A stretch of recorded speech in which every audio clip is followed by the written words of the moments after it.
Hi everyone, this is Brian with International Security Training, and we are now working on part 2 of 6 with our local crime reduction and crime avoidance. We're going to be talking about working with children today, working with kids. It's a very important piece of the our strategy, and it's also one of the most difficult pieces. When we work with children, one of the first things we want to consider is spare time activities. What can the kids do aside from getting involved with crime or gangs or just nuisance, loitering, things like that?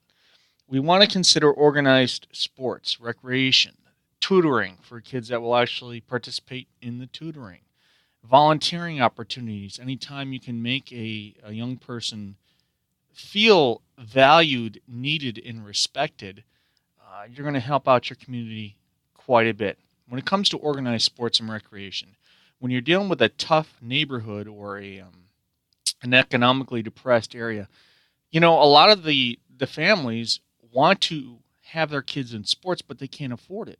So this is where a community group is going to have to go around asking for support, donations, and sponsors. So that way, all the kids who want to participate in football, basketball, boxing, martial arts, anything like that, they can actually do so because there is a cost to these things. And if you look at it, well, I'll just talk about my experience. In my personal observations, most of the areas that are crime ridden are mostly financially challenged areas.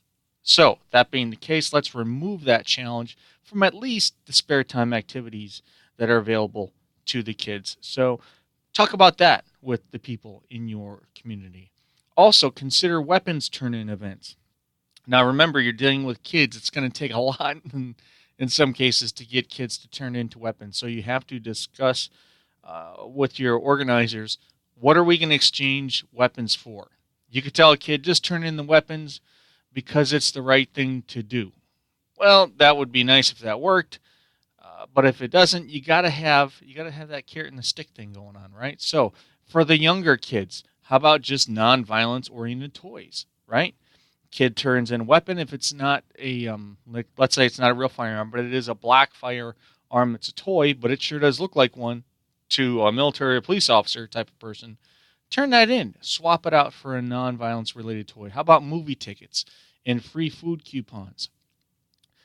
Try to get these kids to turn in these items in exchange for some free stuff that would motivate them. Not something that we as adults think is cool, but something that would motivate them. Mentorship programs. What is it? The Big Brothers and Sisters programs. Huge benefits and opportunities there when the community gets involved.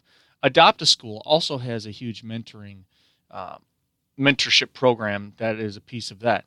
So try to get the parents or the adults, I should say, in that neighborhood involved with donating an hour or two a week, maybe three, to the youth or the kids that don't have positive role models. So see if you can get that thing going. Also, with all of these things, when a respected, caring adult has that time alone with a kid to talk and maybe ask some of the tougher questions, you have to ask the questions in a way that will get the kids to respond. But we need to find out what worries them, what scares them. That's a very hard thing for a kid to want to tell an adult. Because the kids, they'll tell you flat out, I'm not afraid. I'm not this. I'm not that. Don't treat me like a kid. I ain't talking about anything or anyone because snitches get stitches or that sort of things. Or they'll tell you they're not a pussy and they'll, try to talk as big and bad as they can. Well, if you're an adult in one of these mentorship positions and the kid knows you, likes you, and trusts you, eventually you're going to start to get the truth out of them. Okay, so pay attention to what they are saying with their words and then pay attention to their nonverbal. Look at their body language. See if you've hit a trigger. And you can get a lot of valuable information there. Find out what's going on in their past.